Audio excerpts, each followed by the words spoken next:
you so determined to die? One last chance, villains! Bow down and acknowledge your king! Your god!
down.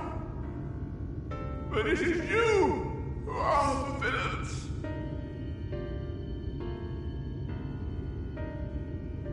Father told me that I am hope. I am righteousness. That I am a god.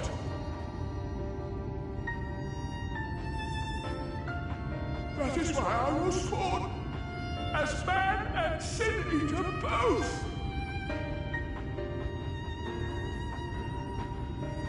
I kept the people safe. They respected me, worshipped me. How can this be? I should be the one looking down at you.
Look! The sky!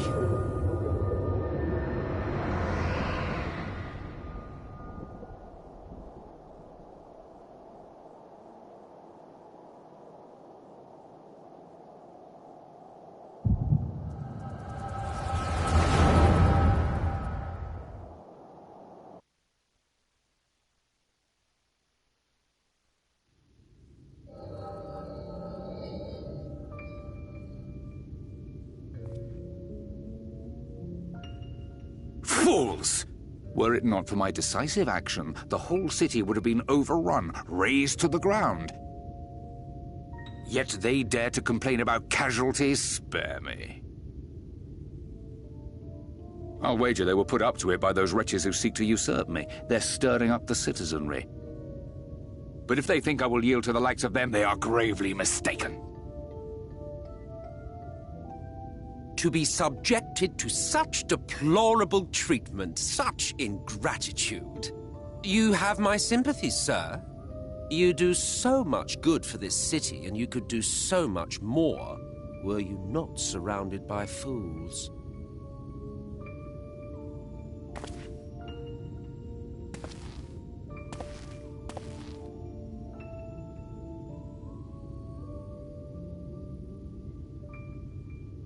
Who are you? You're not supposed to be in here.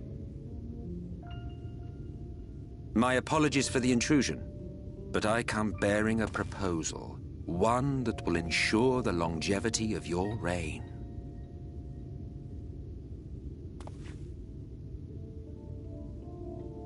But give me the word, sir, and I will bring hither a light warden. By giving its power to the babe within your lady wife's womb, we shall create a transcendent being, a king to rule over all. And as sire to the king, your authority will never again be in question.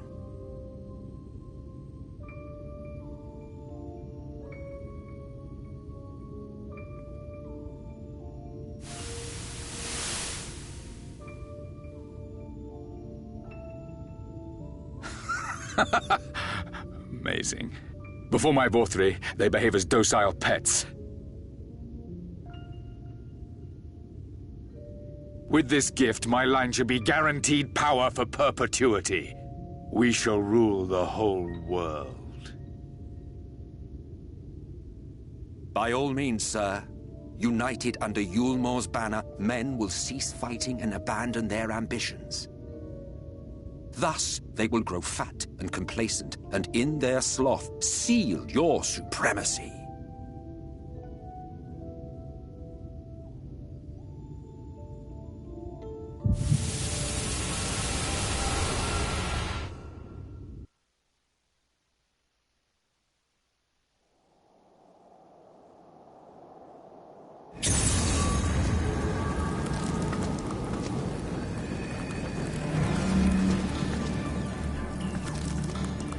Are you all right? Say something!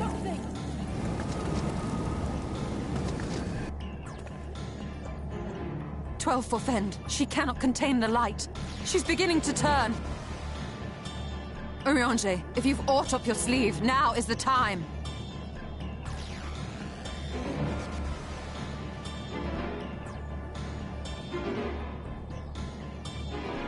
It's changing back!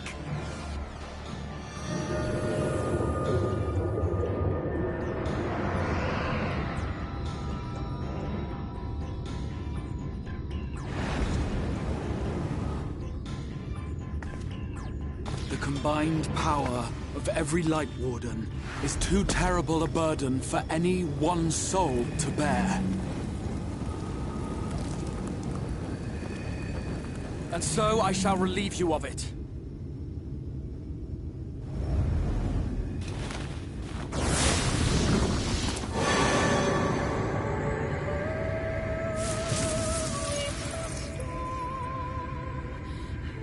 Exarch!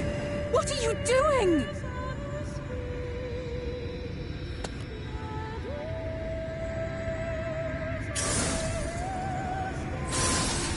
I will channel this profusion of power to the Crystal Tower and use it to travel to other worlds. As I have dreamed of doing ever since I first learned of their existence. Who would choose to remain here in this dying realm when they might go elsewhere and begin anew? Not I. And thus did I use you. No, I don't believe you! It doesn't make sense! Damn you! We won't let you do with her as you please. Do not interfere!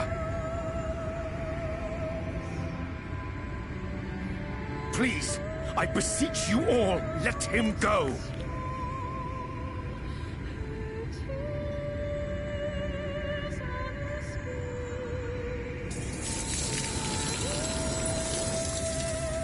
You knew of this, Eorzea.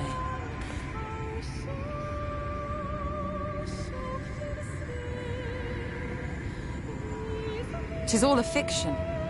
Such vaguely defined acts of teleportation stand no chance of success. The Exarch will never live to see another world, as he knows only too well." Then, what does he mean to do?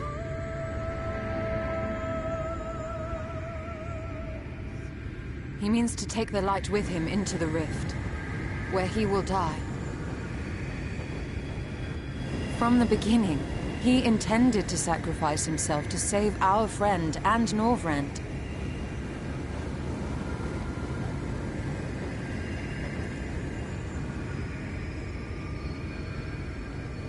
At journey's end, an opportunistic thief makes off with the hero's prize. A paltry way to end a chapter, I concede. Yet your tale will continue, and my role in it will scarcely be remembered.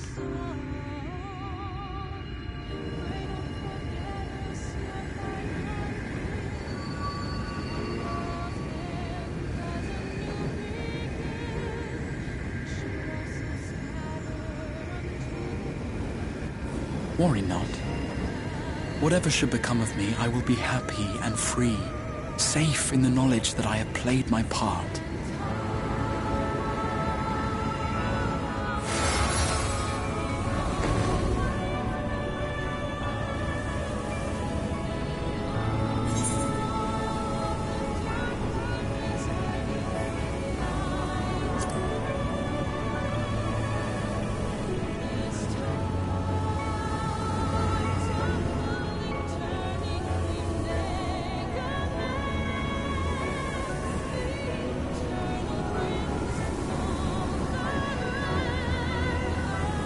Thank you for fighting for this world, for believing. Fare you well, my friend, my inspiration.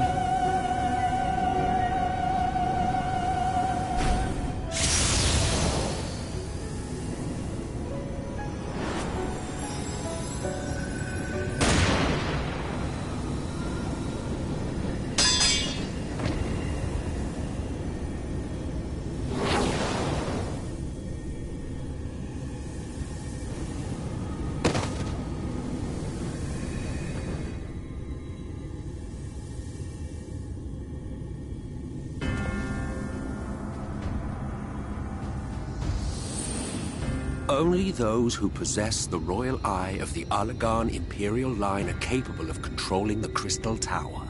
Such individuals do not exist in the First. Therefore, in all likelihood, the Exarch arrived here with the tower. This much I had surmised, yet I could not discern his grand scheme. To think that he went through all this trouble for the sake of a single hero.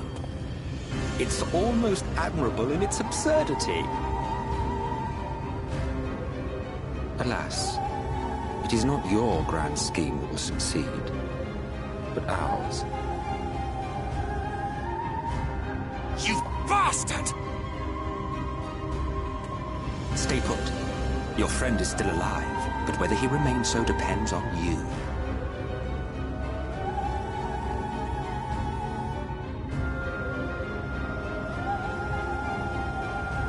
What a disappointment you turned out to be. I placed my faith in you, let myself believe that you could contain the light. But look at you now, halfway to becoming a monster. You are unworthy of my patronage.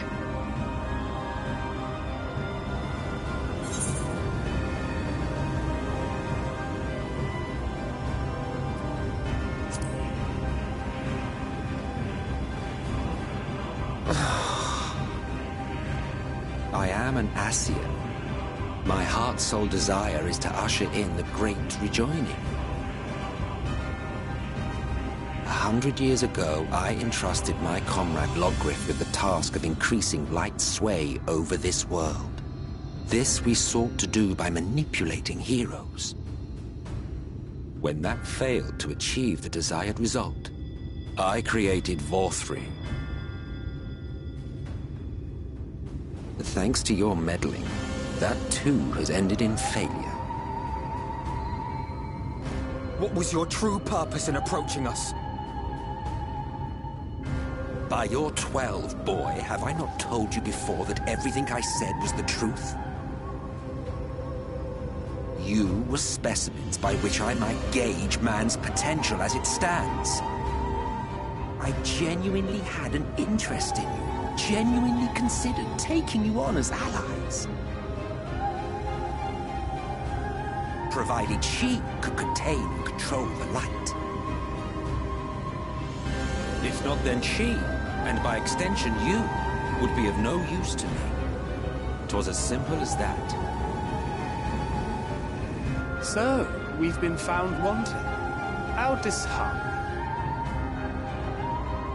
But even had we fulfilled your conditions, there was no guarantee that we would cooperate. What then? Then I simply kill you all.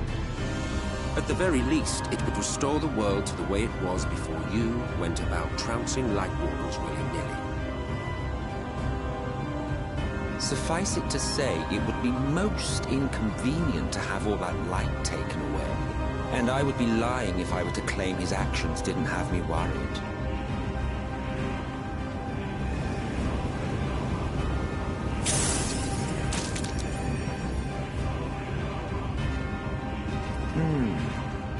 You still retain your form and your senses. But you have all but become a sin eater. Whether you will it or no, your mere existence will serve to engulf the world in light. Those in your company will likewise turn into sin eaters. And in time, you will succumb to your base instincts and hunt innocents to feast on their sweet, sweet ether. Those few with the will left to fight may rise up against you. But before your absolute might, they will quickly know despair. There is no hope. We are finished. Mankind is finished. Ah, the irony. What Forthry achieved through bliss, you achieved through despair.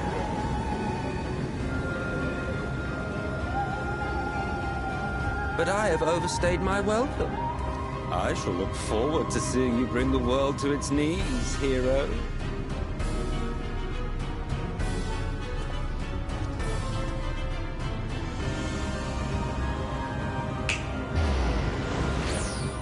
Exarch!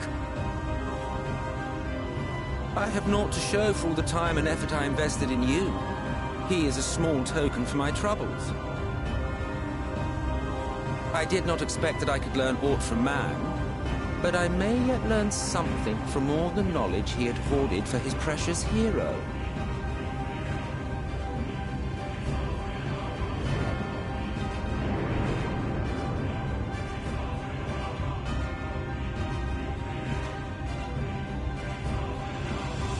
I pity you, I do.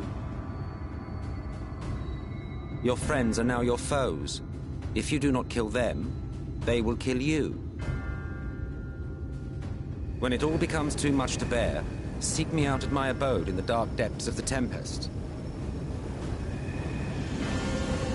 There, you may complete your descent into madness with some dignity, far from prying eyes.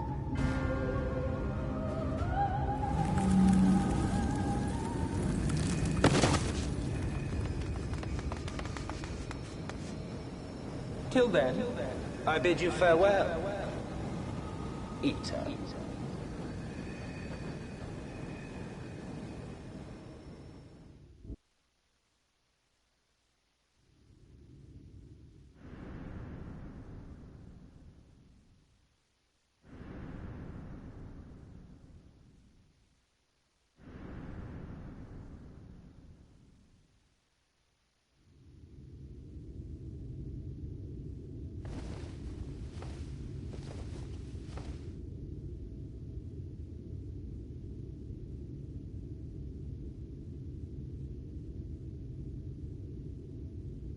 Ah, finally.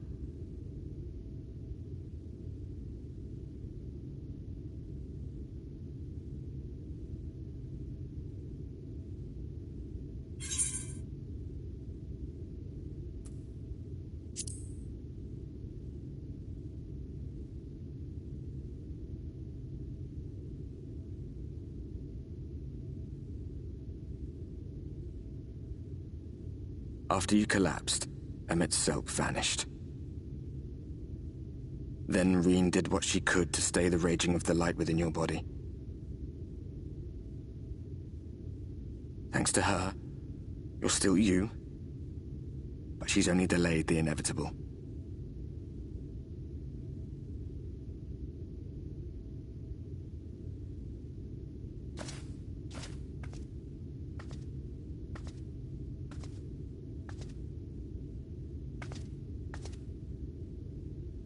You're not going to like what you see, But you still need to see it.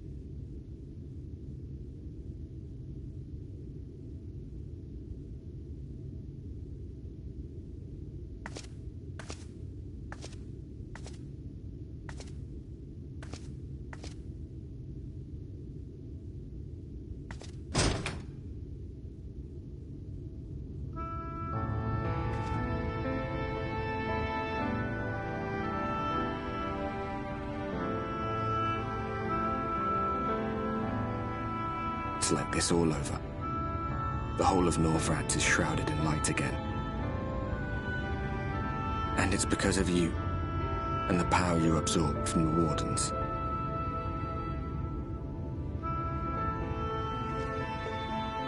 No one knows but your friends.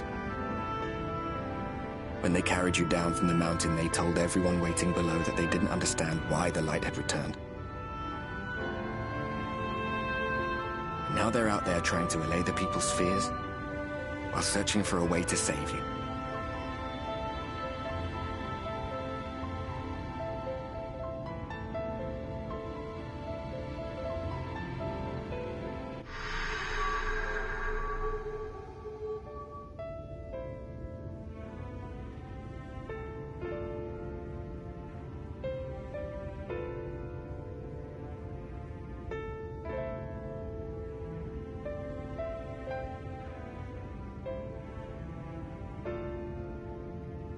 If you're well enough to be up, you're well enough to get some fresh air. Better that than stewing in here. Go on. Go.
people of this city have spirit, I'll give them that. They've not lost the will to fight.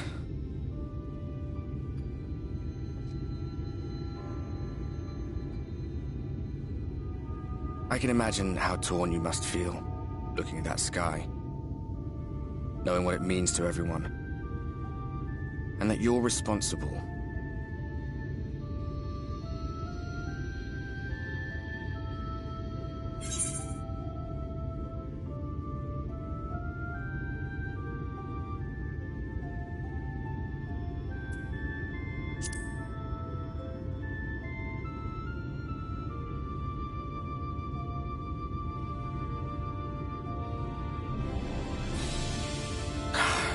Neither can I, to be honest. But you heard what the Ascians said. The light you shine will warp the world around you, whether you like it or not. Even Y'shtola and Reen had to concede that point.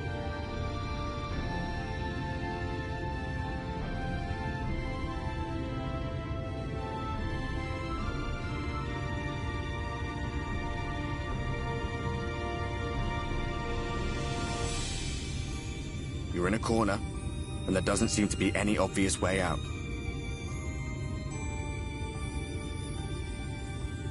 But that doesn't mean it's over. However hopeless it seems, you haven't lost yet.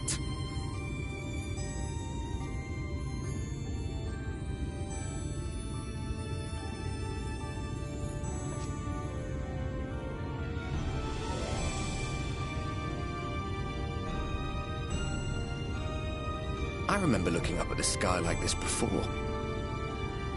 Being caught up in a strange kind of calm. It was after we realized we were responsible for the flood. When we resolved to journey to the source by taking our own lives.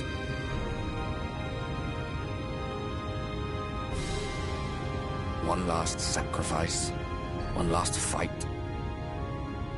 One last failure.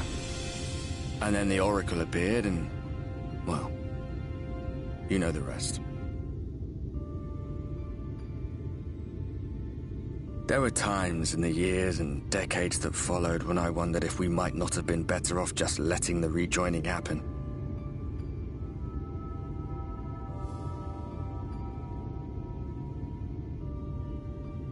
That we'd made one last mistake. But seeing that giant Talos stir to life cured me of any doubts I still had. Always we took the burden of fighting upon ourselves.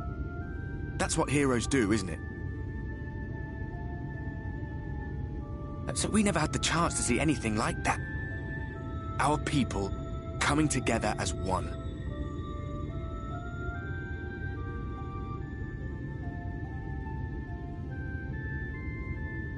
To think that their hope still burned so bright.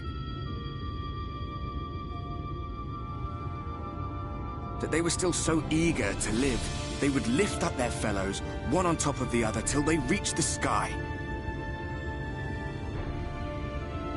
No. We made the right decision. And I can finally feel proud of the part we played in helping this world survive.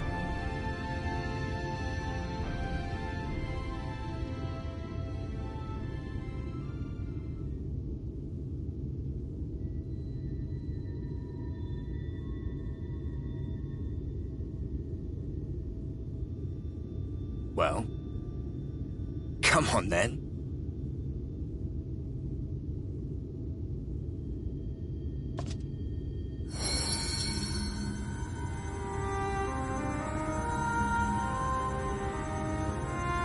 As I thought, what happened between us was no coincidence.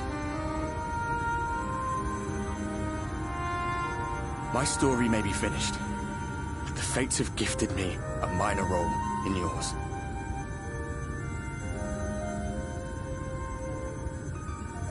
I suspected as much the moment I realized you could hear me.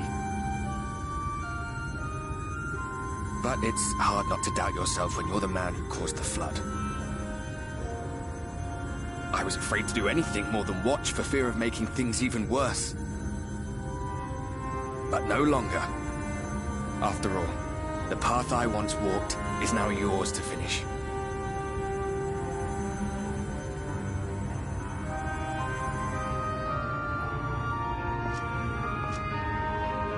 For what it's worth, I cast my lot with yours. If you need a push, I'll be right there behind you. If you lose control, I'll do my best to stop you.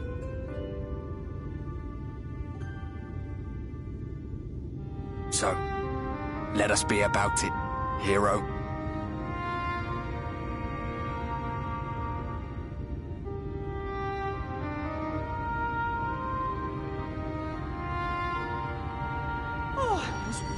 You were up here all alone, brooding and fretting and wallowing in your woes. But look at you, grinning at nothing like a pollen-drunk pixie.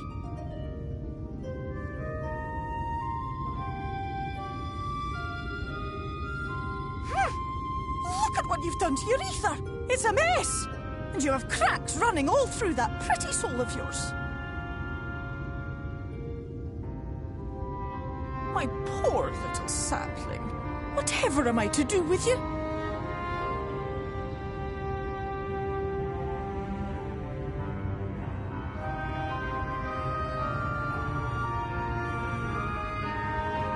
Shall I yield up my throne? You could claim it, cut ties with the mortal world, hide away in the castle.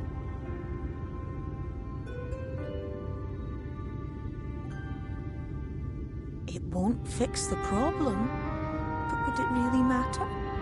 If any pesky heroes come calling with steel and magic, all of Il Meg will rise up in your defense. My crown and scepter are yours, if you want them.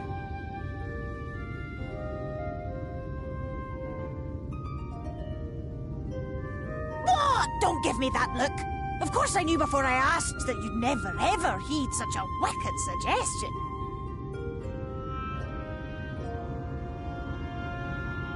And besides, what would become of my precious and ephemeral flower?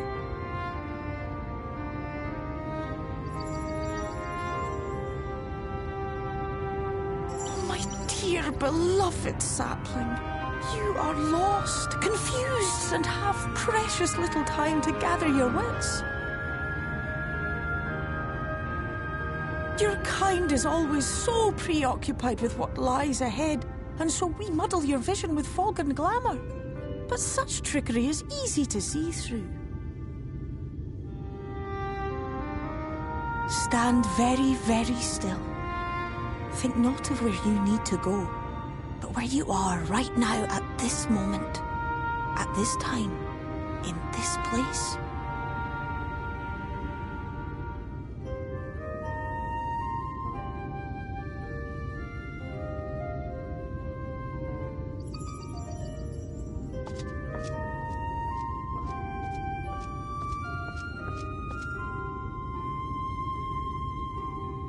Our cairn of crystal.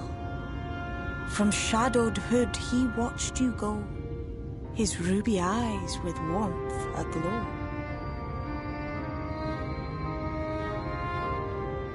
See yourself as he saw you, and that shall be the clearest clue.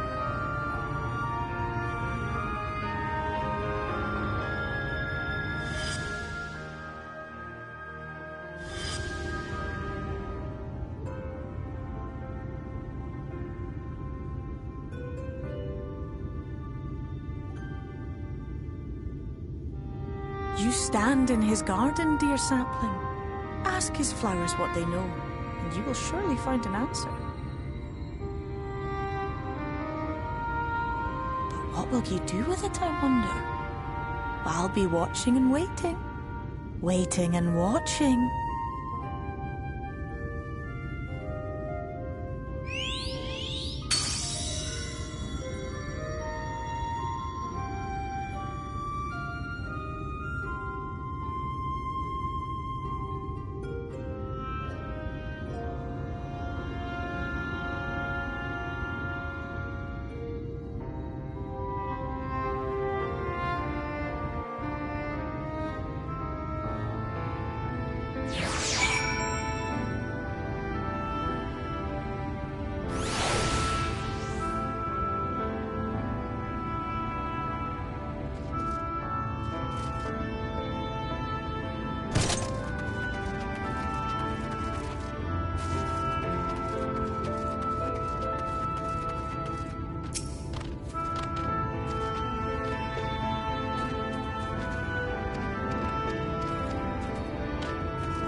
I have unlocked the door to the umbilicus. You are free to enter.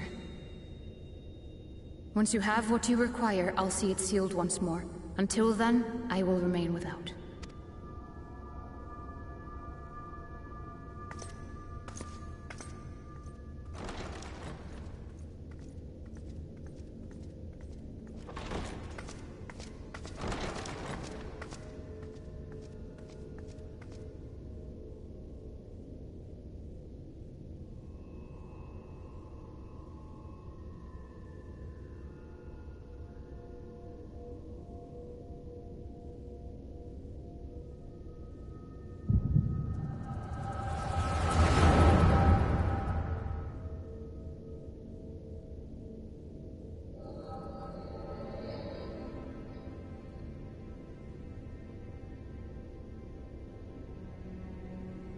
A moment to collect my thoughts, I prithee. Thy true name is Grahatia, then. By thy claims, thou too art a native of the Source, though from an age beyond our own, when the 8th umbral calamity hath visited devastation upon our star. Thou hast, by subtle means, reached across the boundaries of time and space to unsow the seeds of catastrophe, ere its creeping vines drag our champion unto an early grave. In essence, yes. A difficult story to swallow, I am sure.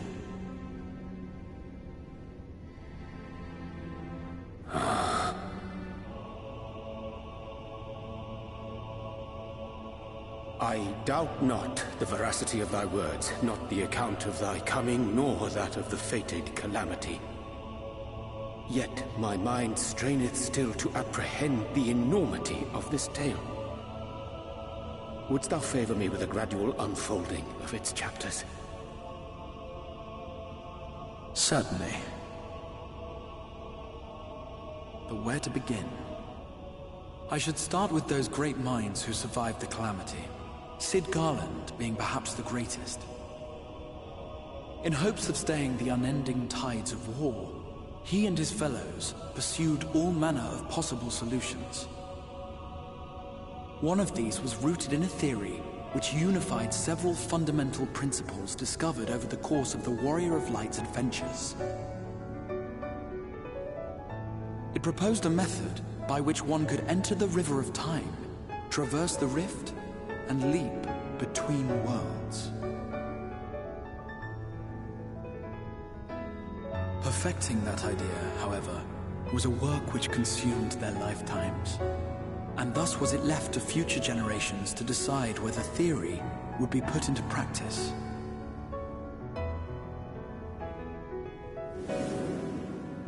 But all the while, the world continued to burn. Hope was a feeble outpost, beset on all sides by thievery and misery and murder. People cried out in despair, "There is no hope, we are finished. Mankind is finished."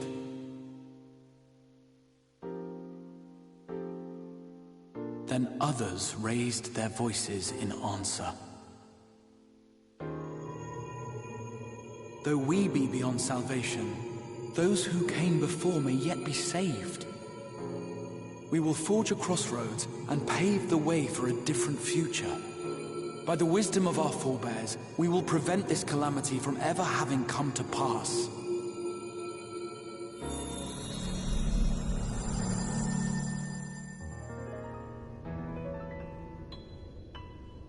The fighting went on unabated, but some few took up Cid's research and labored to realize those impossible ideas.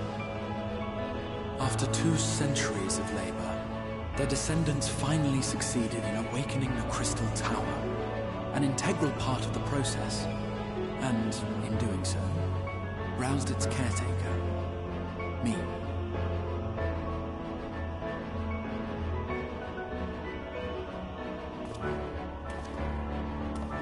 By this stage, scholars had largely established the phenomena underpinning the rejoining, and identified the first as the shard which precipitated the 8th umbral calamity.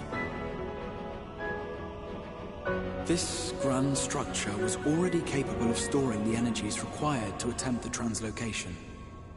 All that remained was to augment some few of its functions based upon the theoretical models of Sid and his compeers.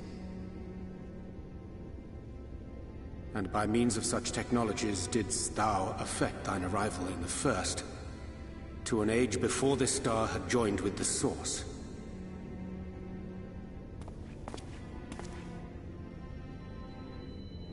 Some while before, as it turned out.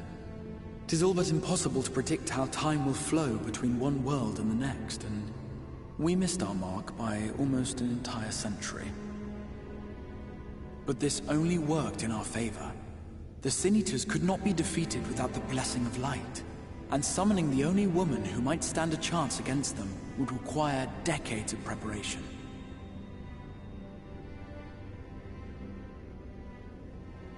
An undertaking of scarce credible endurance. That thou hast kept thy plan from falling into disarray these many years bordereth on the miraculous. Yet howsoever history be rewritten, thy present self was shaped by events which followed the calamity. Should said catastrophe be averted, the very skein of thine existence will unravel. Surely thou hast foreseen this. I am aware of the consequences. 'Tis for that very reason Sid and his colleagues bequeathed their legacy as an offering, and not an edict. To give all of oneself for the happiness of others, and with no promise of reward. 'Tis a hard thing to ask. Harder still for those condemned to survive in a world which pitted brother against brother. Indeed, you are right to call the execution of this plan miraculous, though the force which held it together was nothing so inexplicable. It was her. The warrior of light has been our unbroken thread.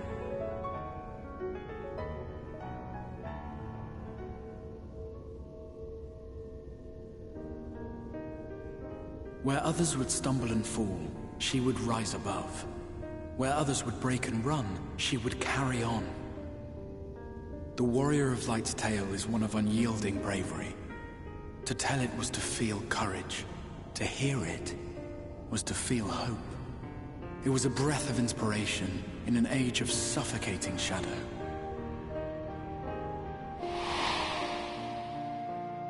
In the histories of a fallen nation was our hero hailed as its greatest ally.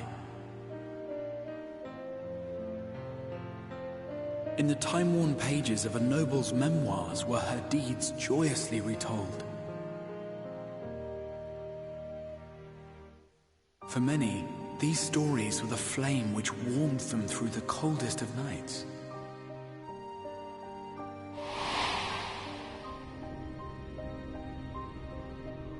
And so it should come as little surprise that the plan found no shortage of volunteers, concerning as it did the Warrior of Light herself. It was their chance to add their own verse to the hero's saga. She was the lodestar that brought them all together to send their final message back through time and space to her.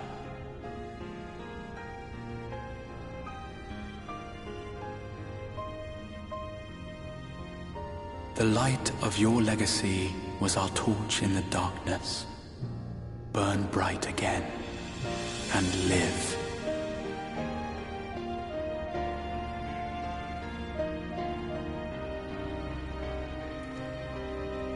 I am merely the bearer of that wish, come to ensure it is safely delivered.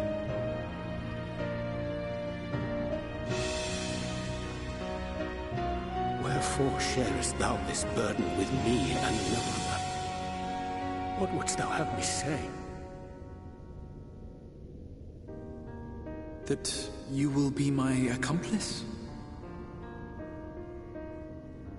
'Twas you yourself who convinced me of your suitability when you spoke of how you learned of the Flood and of your part in arranging Minfilia's journey to the First. Your actions showed uncommon resolve. 'Twas clear you were committed to the cause of saving this world. I knew I could trust you to choose the right path forward, even if that choice came with a heavy price.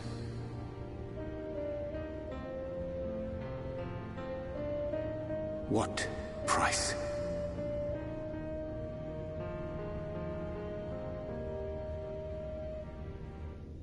When all is said and done, and the last of the Light Wardens lies slain, I will absorb their corrupted ether, and then I will die. Knowing what I know of your companions, not to mention your champion, they will try to stop me. But in saving one, they would save none.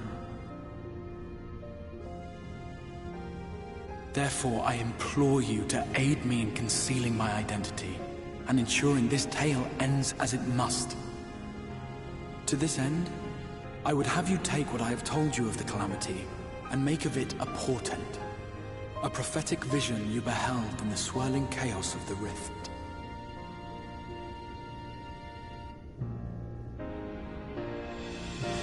Is this truly thy wish?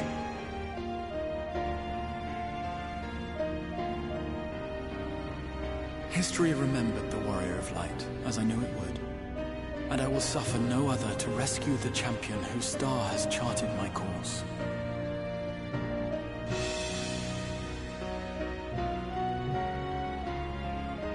I will see this tale to a happy end, my friend. There has been enough tragedy.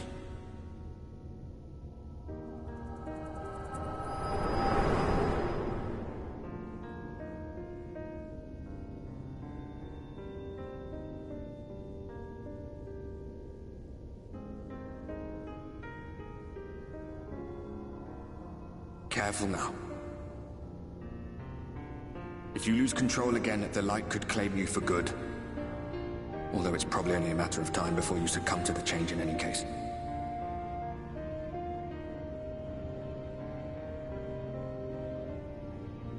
What do you mean to do?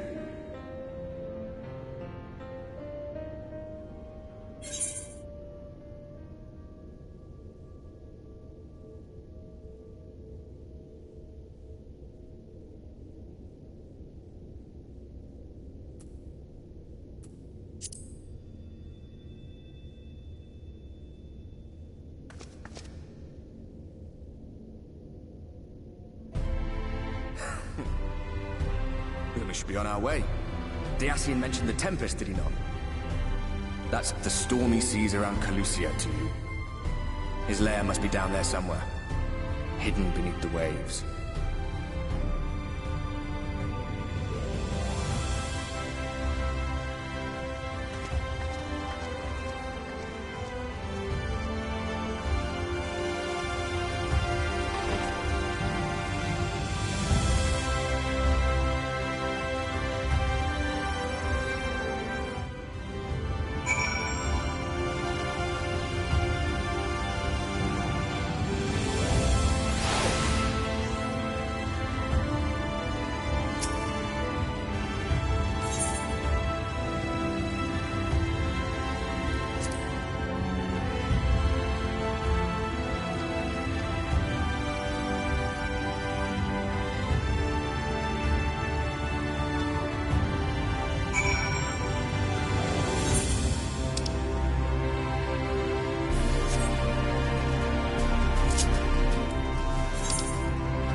Ah, we have found thee.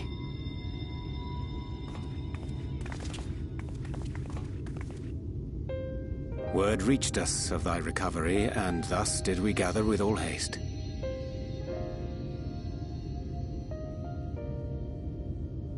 Ah. By thy looks, I gather thou hast gleaned that which I came to tell thee.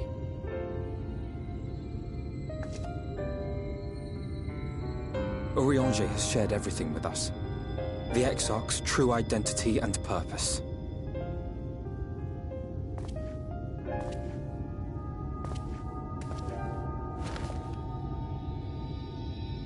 I offer no excuses.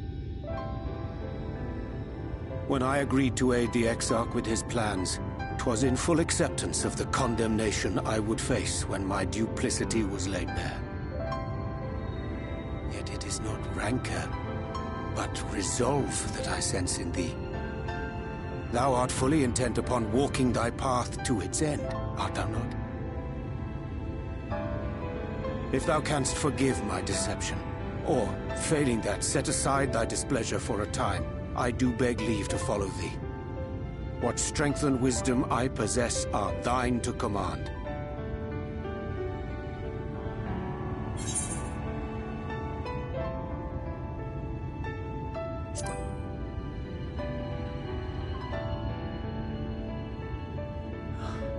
I thank thee. Doubt not but that I will do all in my power to repay thy kindness and fulfill the Exarch's wishes.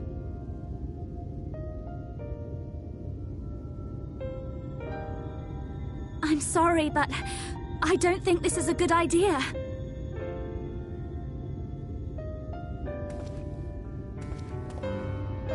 Leaving the Crystarium, I mean, with or without Eorzea. What I did for you won't last forever. There's no telling when the light will break free again. Please, you must stay here. At least for a little while longer. We will find a way to cure this, I promise you. How can you make promises? We don't even know where to start. Alize, please. You know Reen was only trying to help. Of course I know! I know only too well! But making promises you have no way of keeping is not a kindness. It's a lie. Plain and simple. We've all searched high and low for an answer, and every one of us came back empty-handed. I am not about to stand in her way now. Not after failing her in her hour of need. No. The least we can do is...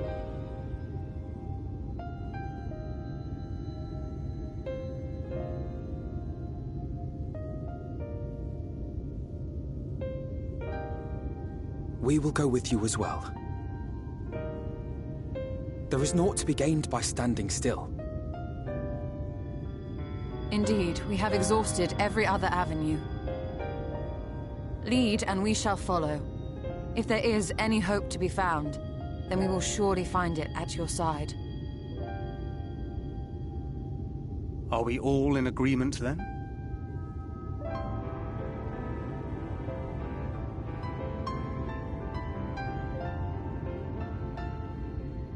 Is there aught we can do to help?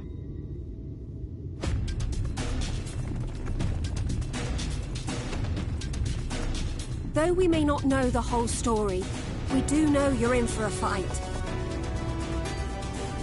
And while the Exarch's away, it falls to the rest of us to see the Warrior of Darkness is given a proper send-off. You told them! No! Well, not in so many words. Aye, we didn't need it spelled out for us. When the night sky appeared over whichever place you went to, it was harder not to put two and two together. From the moment I heard that you and the Exarch shared the homeland, I had my suspicions. Long had he been waiting for a certain someone to arrive, and I knew at once that it must be you. Exactly. When he went up to meet you, 'twas clear it was no ordinary visitor. That spring in his step spoke volumes. I could feel his excitement. That's right!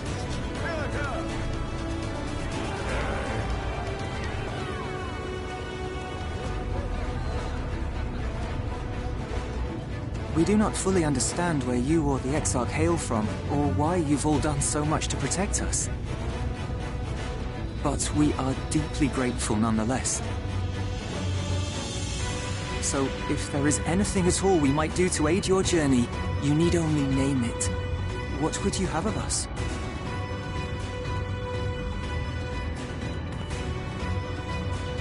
You might have invited them to join us, where they're not so many. But come, they are waiting. What is your will, O warrior of darkness?